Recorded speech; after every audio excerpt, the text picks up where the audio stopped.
அக்கா போக்கா.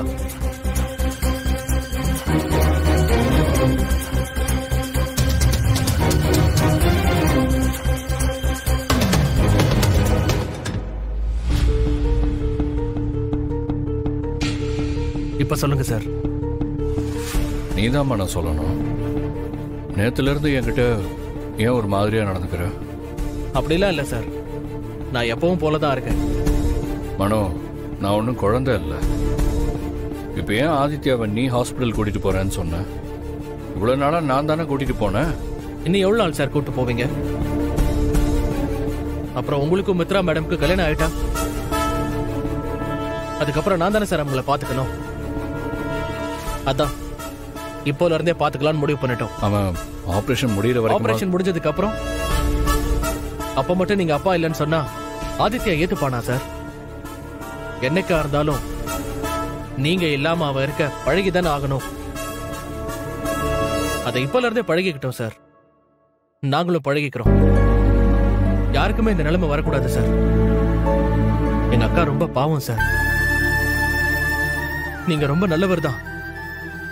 அதனாலதான் திடீர்னு நீங்க இல்லாம போயிட்டா ஆதித்யா ரொம்ப கஷ்டப்படுவான் சார்.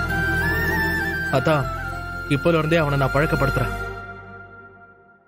Sorry sir.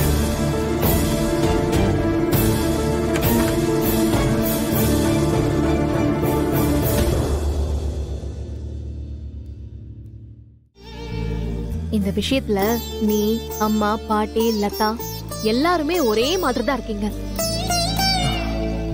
ஆதி வாழ்க்கையில மித்ரான்னு ஒருத்தங்க இருக்காங்க. அது உங்க யாருக்குமே புரியலையா? மித்ரா ஒன்னும் அவர் வாழ்க்கையிலே இல்லக்கா. உங்க 2 பேருக்கு நடுவுல திடீர்னு வந்தவங்க.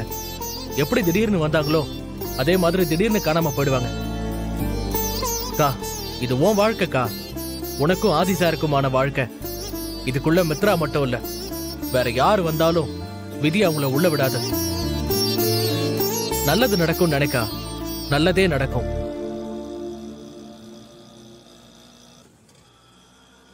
அக்கா, இவன் கண்டிப்பா உங்க 2 பேரையும் சேர்த்து வைப்பான்க்கா.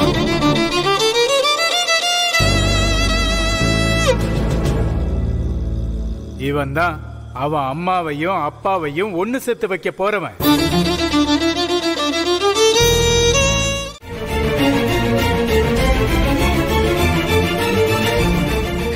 ஏன் அப்படி சொன்ன?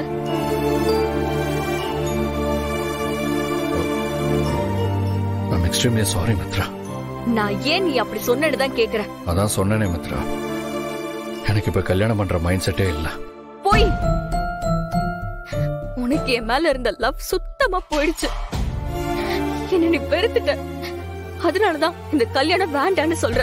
பைத்தியம் மாதிரி பேசாத மித்ரா. ஆமா, நான் பைத்தியம் தான். இத்தனை வருஷமா நீயே கதின்னு உன்னை மட்டுமே மனசுல நினைச்சுக்கிட்டு இருந்தல, நான் பைத்தியம் தான். இப்ப கூட உனக்காக எந்த பொண்ணும் செய்ய முடியாத, செய்யக்கூடாத விஷயத்த விட்டு கொடுத்துட்டு இருக்கல, நான் பைத்தியம் தான். நீ இந்த கல்யாணம் வேண்டான்னு சொன்னப்போ வீட்டுல இருக்கிறவங்க எல்லாம் என்ன எப்படி பார்த்தாங்க தெரியுமா? ரொம்ப சீப்பா பார்த்தாங்க. அடுத்தவங்களுக்காக தான் இது அத்தனையுமே நான் பொறுத்துக்கிட்டேன். அதனாலதான் மித்ரா நான் இப்ப கல்யாணம் வேணான்னு சொல்றேன். இல்ல, எனக்கு புரியல. நீ என்ன கல்யாணம் பண்ணணும்னு இத்தனை வருஷமா வெயிட் பண்ணிக்கிட்டு இருக்க. ஆனா எனக்கு இப்ப இருக்கிற பிரச்சனை இல்ல, நமக்கு கல்யாணம் ஆனா அது நம்ம 2 பேரோட சந்தோஷத்தையும் சேர்த்து கெடுத்துடும். இதுக்காவா இத்தனை வருஷம் வெயிட் பண்ணோன்னு உனக்கே தோணும். அந்த பயத்துலதான் நான் அப்படி சொன்னேன். பிரச்சனைன்னு சொல்றியே, அது என்னன்னு தான் சொல்ல. அது தெரிஞ்சிருந்தாதான் நானே அதுக்கு சொல்யூஷனை கண்டுபிடிச்சிருப்பேனே. என் பிரச்சனை என்னன்னு தெரியாம நானே குழம்பி போயிருக்கேன். தினம் அதை நினைச்சு என் மண்டைய வெடிச்சிடும் போல இருக்கு. எங்க நான் ஏதாவது டென்ஷன்ல உன்னை சங்கடப்படுத்துற மாதிரி நடந்து போயணும்னு எனக்கே பயமா இருக்கு மித்ரா.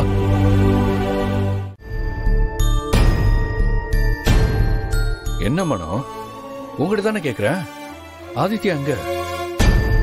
மனோ, டாக்டர் என்ன சொன்னாரு? செக்கப்லாம் முடிஞ்சதா? டாக்டரை பார்த்தோம் சார். சாதாரண செக்கப் தான். இப்ப ஒன்னும் பிரச்சனை இல்ல. ஆபரேஷனுக்கு முன்னாடி தான் வீக்லி ஒன்ஸ் செக்கப் இருக்குன்னு சொன்னாரு. சரி, ஆதித்யா எங்க? அக்கா அவனை கூப்பிட்டு ஏதோ ஃப்ரெண்டு வீட்டுக்கு போறேன்னு போயிட்டாங்க சார். ஃப்ரெண்டு வீடா? யார் அந்த ஃப்ரெண்டு? என்கிட்ட எதுவும் சொல்லலையே. சார் எங்கிட்டயுமே சொல்லல சார். ஃப்ரெண்டு வீடுன்னு சொன்னாங்க, அவ்வளவுதான். மித்ரா மேடம், நாங்க வேற வீடு பார்க்க ஆரம்பிச்சிட்டோம்.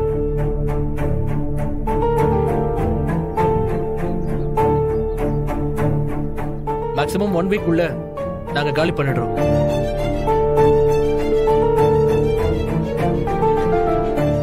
ஆதி சார் எங்களுக்கு எந்த அளவுக்கு ஹெல்ப் பண்ணாரோ அதே அளவுக்கு நீங்களும் எங்களுக்கு ஹெல்ப் பண்ணிருக்கீங்க. அதனால எங்க அக்கா உங்ககிட்ட முதல்ல தேங்க்ஸ் சொல்ல சொன்னாங்க.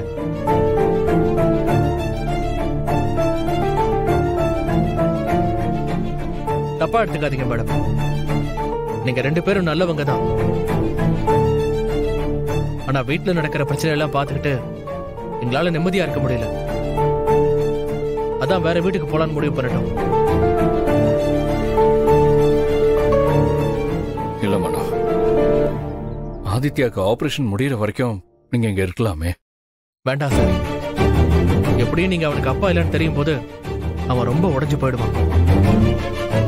ஆபரேஷனுக்கு முன்னாடி அது நடந்தாலும் பிரச்சனை தான், ஆபரேஷனுக்கு அப்புறம் நடந்தாலும் பிரச்சனை தான்.